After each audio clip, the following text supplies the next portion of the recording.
It's got my plates, it's in my name, title switched over, insurance is on, we're rolling.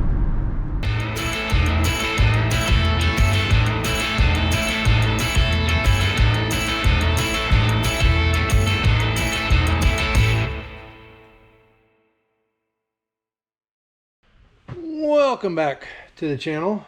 It's a rainy, cool, kind of cold but cool day in the Heartlands. We are, I don't know why, but these things, everything kind of goes in bunches. We just added to our fleet with the flatbed truck. Things running great. Go back and watch those videos right up here. Life is pretty good there. But as I was at the local scrapper guy's little mini junkyard scrounging some parts for the flatbed, I noticed something out of the corner of my eye. And you may have seen stuff in the background of our previous videos, but I have what's called the Vantastic. And the Vantastic has been very good to me, but it's a 2000 Dodge Grand Caravan.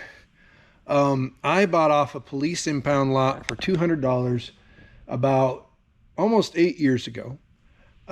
Since then, I put a transmission in it to get it going, had to get a key coded. And so by the time is all said and done, putting this thing on the road, I was into it for $700-800. Since then, I put over 80,000 miles on it. When I worked in a community about 26 miles from my home, I drove it daily to work on gravel road back roads. It has survived 3 run-ins with attacked deer. One of those deer didn't make it. The other 2 kind of bounced off and took off running. But that's why it has, multiple colors of body panels. The front bumper's white, the front driver's fender's white. The rest of the van is mostly red and rust. Anyway, it's got almost 300,000 miles on it now, and it's slowly starting to show its age. Certain things don't work anymore, blah, blah, blah, blah, blah. But as long as it was mechanically sound, I just kept driving it. Well, bring you back around to local scrapper friend guy and his mini junkyard of stuff. He took in this. I see it parked out there. It's the same dang color as the Vantastic, but about 7 years newer. So I eyeballed it and we got to talking. Apparently the story is it's got a blown head gasket. Okay, well, I've done head gaskets in Dodge V6s before. It ain't rocket science. And so we go look at it. It's got the 3.8. Well, that's what the 2000 has. So I'm familiar with that. And otherwise, yeah. But the kicker is super duper clean. I mean, all that dirt's from me, but super clean. It has the fold away seats. We got them all folded up now because we were kind of in here, goofing with it once we got it home. Got mood lighting on the roof console going back. Got front and rear AC. That works. We got a Pioneer aftermarket, music player. All the doors, all the auto doors seem to work. The side windows fold down, which if we can get this thing running right, the dogs are going to love that. The rear lift gate works. Power, open, close with a button. All that good stuff. About 200,000 miles, so it's not quite as worn in as the 2000.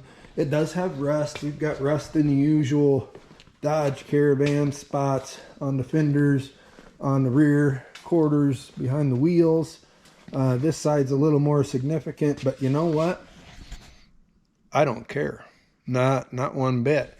It's shiny enough that, again, when we get her fixed up and running, I'm probably going to have to wash it at least a couple times a year. But anyway, the mechanicals. We throw a battery in it, starts up. I drive it 2 or 3 miles out by where this cat has his shop. Doesn't overheat, doesn't smell like antifreeze, but it's missing.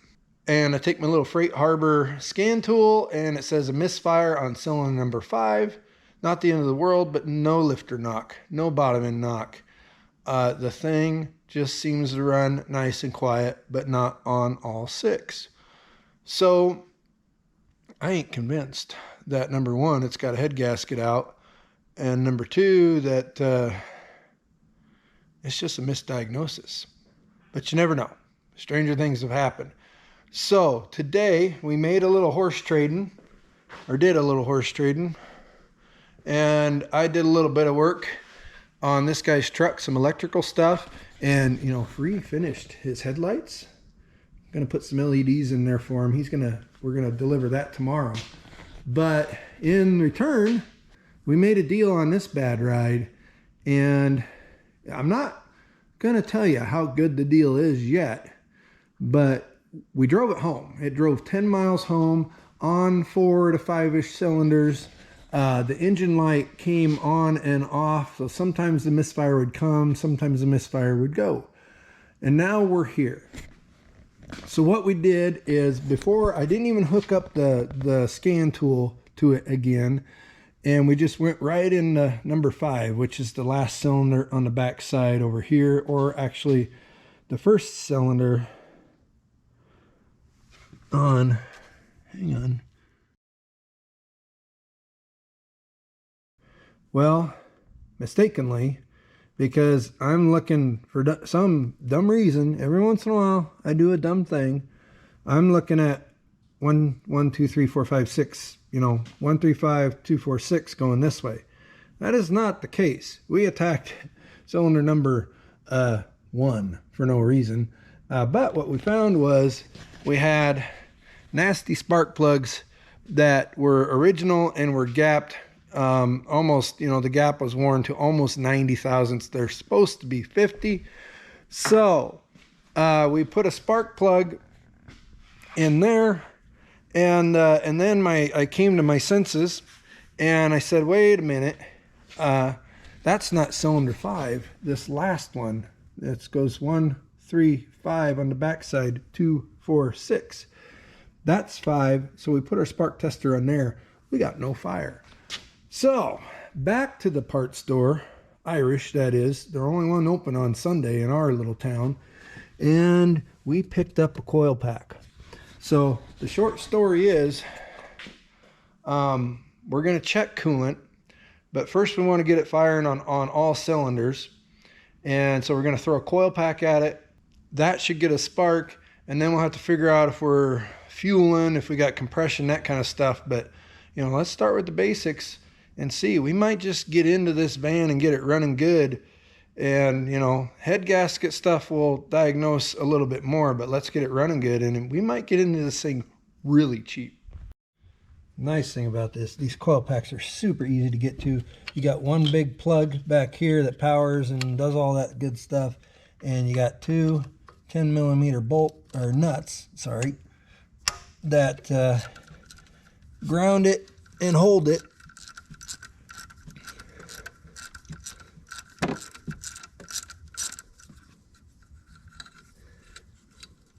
Onto 2 studs. And let's just go ahead. These should come off without too much trouble. Come on now.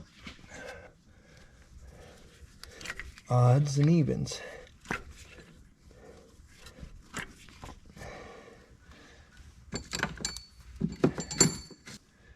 We went and we sprung for the standard ignition blue streak coil pack.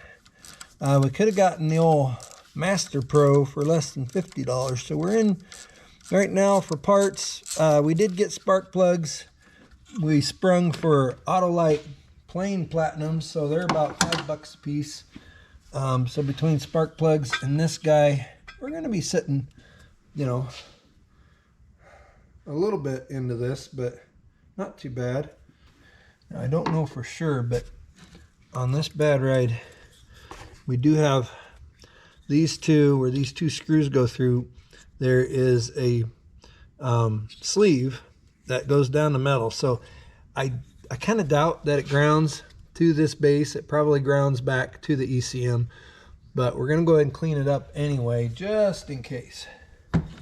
if you know, tippy tap the keyboard and tell us how this grounds.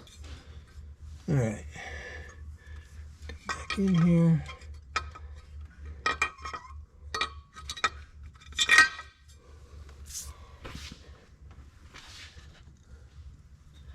Plug goes to the back.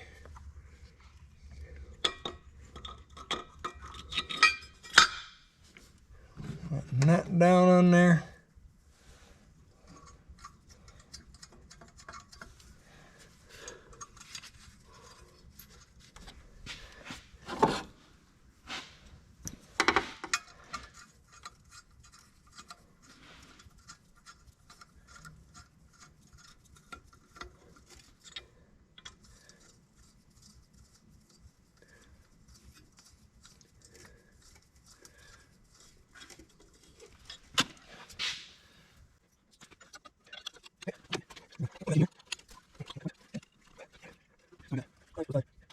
Just to make sure. And on the front side we should have 6.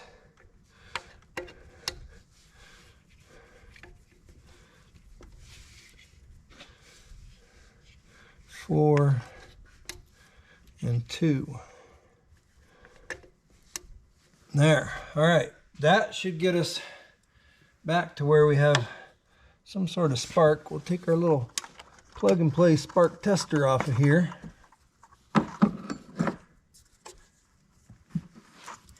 And pick up number 5 back up. Yeah, I think we're on. All right, let's start her up and see if we get rid of that miss.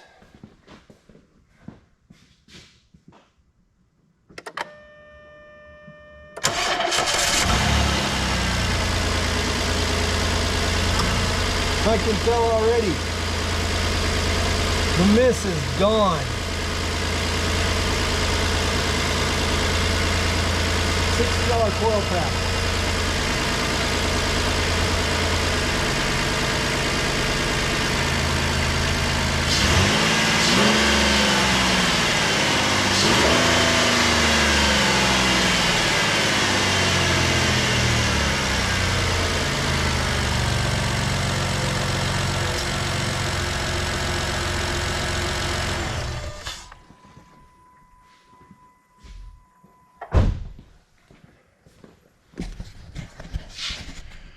Boy howdy, things are looking up. I'm going to throw the set of plugs in here, and then we'll talk cooling system and head gasket stuff, but things are looking up. Hang on here. We're over on the bench, and let's talk plugs and specifically how it relates to possibly a head gasket being out. But first, general observations. This is the front side. This would be 2, 4, 6, 1, 3, 5. First of all, you'll notice that one is not like the others. This guy is a champion plug. Now, champion plugs are fine for lawnmowers and weed eaters. I don't put champion plugs in cars. That's just me. If you want to, go right ahead, but I don't do that. Anywho, this guy's been changed recently. First note, all the plugs were hand tight. Nothing was tight. Everything was just hand tight. Now, oil filters, yes. Spark plugs, no. Torque these things in. But let's take a read on them. First of all, it looks like we've got a leaky valve cover. We've got some oil down around where the plug seats into the head. This one was seated, mostly it looks like. There's clean metal down here where it seats into the head. The plug itself, nice tan color, not burning oil or very much, but you can see it is gapped out something fierce, about 90 thousandths where it's supposed to be 50. So this is number 5, which was our misfire. So it's got a little bit of extra, varnish and stuff on the electrode and around the base here because it's been living in a dead cylinder for a little bit. We do know, we looked, there's green coolant in this engine, And so a lot of times if you are burning a little coolant, the backside of the strap, it'll have like a mustardy green kind of color to it. That'll stick to that. And we don't see that in any of those. Now I mentioned hand tight. This is from cylinder number 6. All right. Obviously we're seating here. We're not seating here. This could have been a misdiagnosis if somebody pulled this out and interpreted this to mean that there's coolant or water burning in the cylinder. I don't think so, because this came out hard. I don't think this plug was pulled recently. But look how the moisture slowly wicks down all of these threads and mucks them all up. Otherwise, we've got a little bit of darkness on it. It could be the result of some of this outside contamination, but it's not an indication. There's no indication of any kind of coolant being burned in there. It looks good, other than it was hand tight, obviously loose enough that it probably wasn't grounding right. It was probably fouling and missing as well. And then finally, cylinder number 2. Again, a great looking plug for the amount of miles that these have got to have on them. And by the way, most of these, except for the one Champion, they're NGK, which is decent spark plug for, you know, this application. Again though, we don't have great seating. The metal in the seat area is not shiny, which means it was just kind of snugged up and left to try and survive. It could be that the result of leaving these plugs not properly torqued into the head is what prematurely caused our coil pack to go out, but they go out for other reasons on their own. The bottom line is we fixed that. The other thing is there's no indication of coolant being burned in these cylinders. So let's go back over to the car. We got what we put in were Autolite Platinums. So we come over here. The next thing, when we're talking about head gaskets, and I already did this, so I apologize. The van has been here parked for a little over an hour. I went in and grabbed some supper, and it's cooled off almost all the way. But after a while, after it sits, if there's a break between the coolant system and the compression system, if one or the other is holding pressure and the engine's off, that means if there's 12 to 16 pounds of pressure in the cooling system and the van gets shut off and there's a break, either a crack or a bad cylinder head gasket, without the cylinders fighting back by making their own pressure, that pressure from the cooling system should slowly dissipate through wherever that leak is. But we came over here a little bit ago and we popped our cap to that first setting, and we still had some pressure in here, a decent enough amount that it doesn't appear as though it's losing that coolant or that pressure into wherever that leak is. So those are signs and evidence that maybe, possibly, and probably we don't have a head gasket problem here, guys. We probably had coil pack issues and other misfire issues having to do with plugs not properly grounding into the block of the engine. And that was the majority of the drivability problems with this van. We don't know that for sure yet, but what we're going to do is we do have some green coolant pre-mixed up. We're going to top this off, and then we're going to rotate the tires on this bad ride. That's really all we need to make it truly roadworthy. This one's a little low.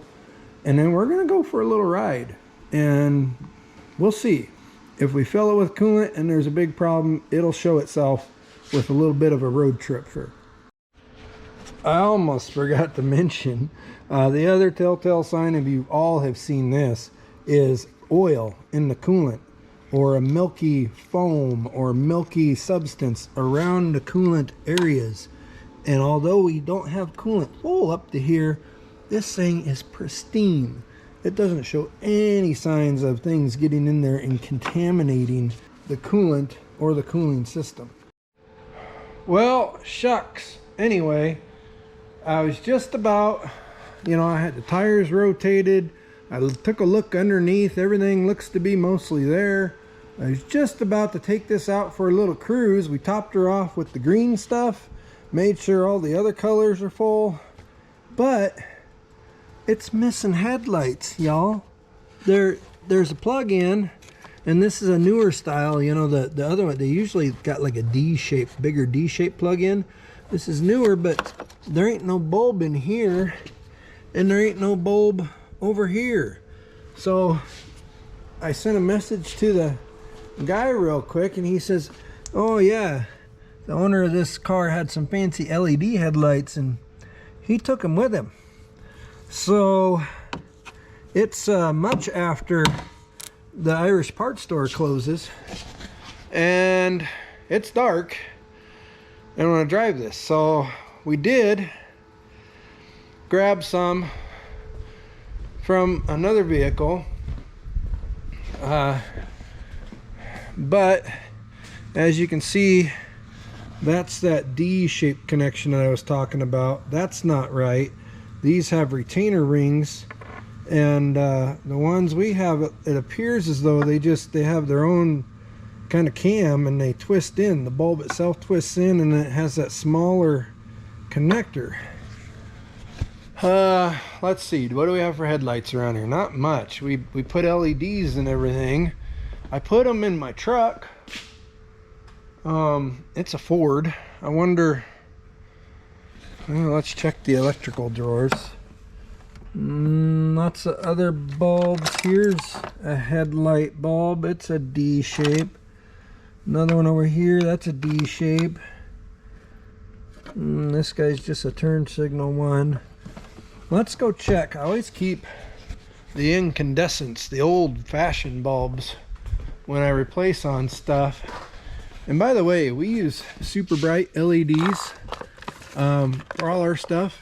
It's pretty no nonsense. You can search by your own car, or search by application, or if you have a part number. The only time I've been led astray is by myself when I've ordered the wrong thing. But if you order it according to their instructions, everything works. But that's too light to have headlights in it. So is that.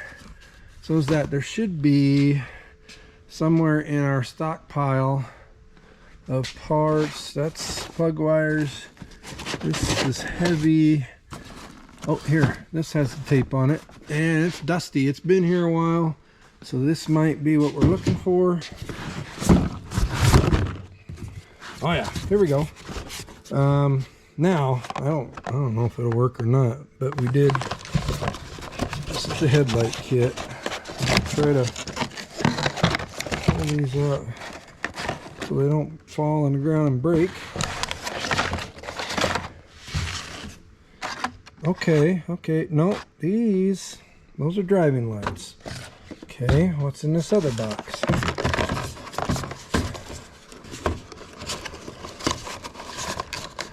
Come on. Here's park lights, so these must be, oh yeah, okay, let's see. What do we got here?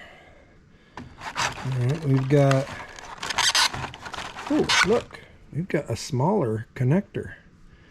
And, ooh, and it's cammed. See these lobes here? This itself, because it has these little thumb levers here, this screws in, or rotates in. It probably doesn't screw in. Quarter of a turn, maybe. Let's snag these out of here.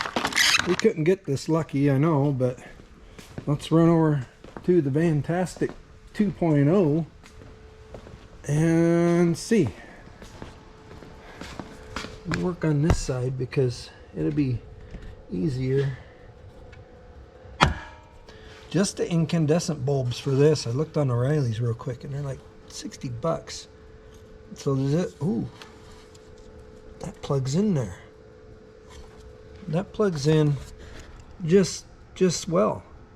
Let's see. Okay, I don't know if it'll light up, but it plugs in. And then let's see if we can manipulate this down in here. If we just rotate it until it might, is it gonna, no, not like that. Maybe not. Maybe not. I don't know. It's catching for some reason. Oh, it went in. and it rotated. It's in there. It's in there. Let's plug it in.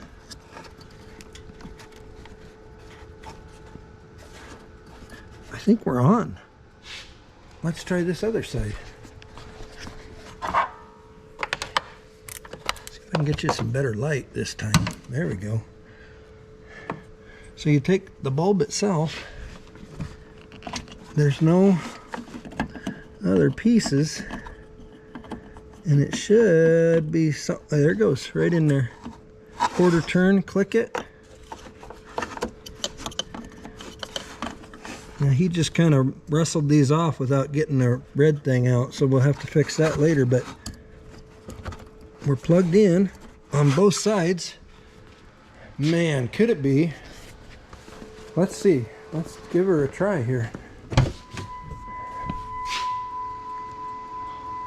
Oh my gosh, look at this.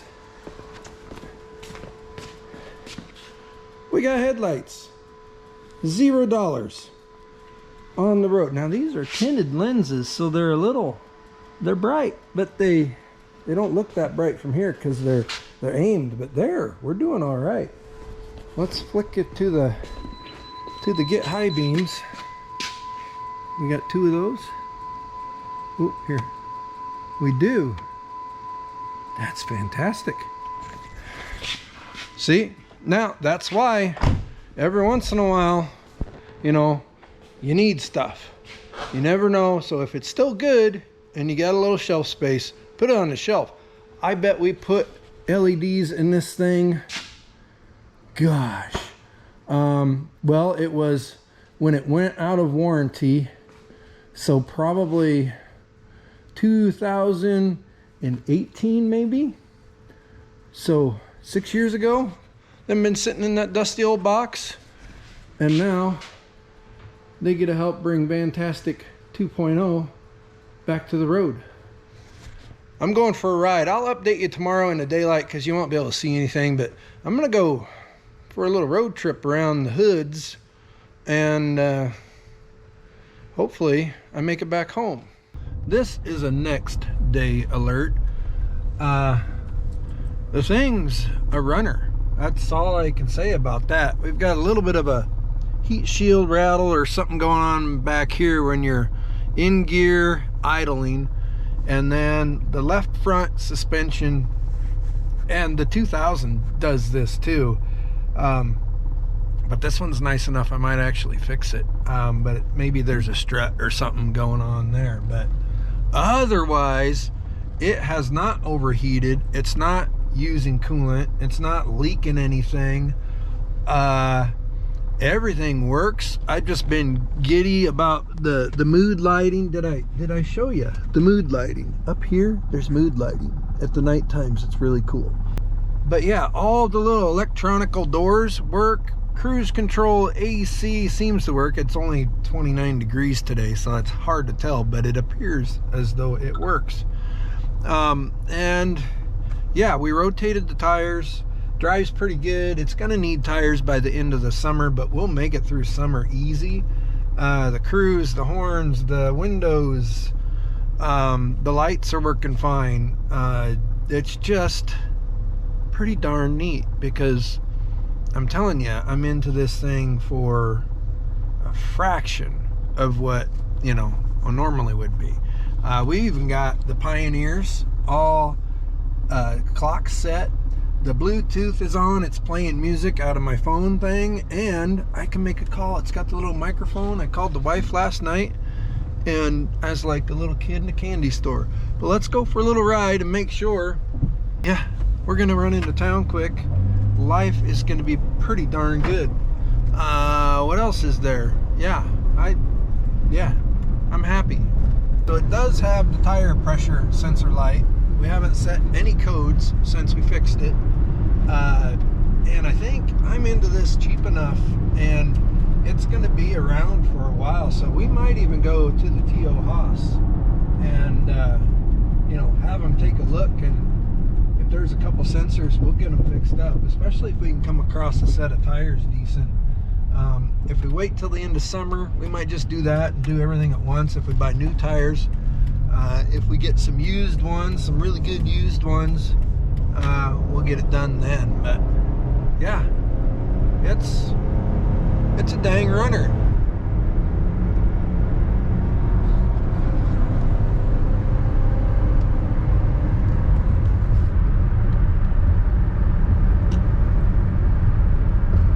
The only thing I don't like about this configuration, I despise the little extra stock branch for the cruise control in these. If you try to push this button, the whole stock wants to move. You gotta be really delicate, and it's just out of the way and just obnoxious, but it's working, so we're not gonna complain too much.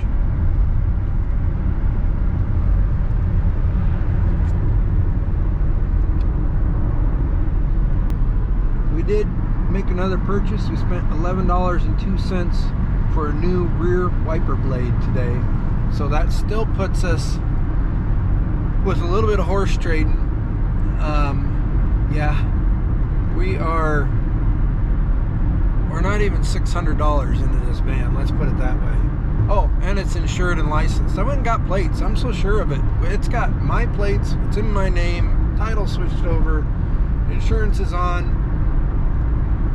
We're rolling. We're calling this one just good to go. We're gonna drive it and give it a couple days, maybe 3 or 4 days, and if we're happy here, then Vantastic 1.0 is gonna hit the market. And all y'all that are local that follow me, it's got a receiver hitch on it, and you could buy it up for a race rig and race against Freedom 1 this summer in the Hall and or Hamilton County Fair. So thanks for watching, everybody. Appreciate you. Yeah, this is a big win for us. Unexpected, but a big win. We'll catch you on the next video.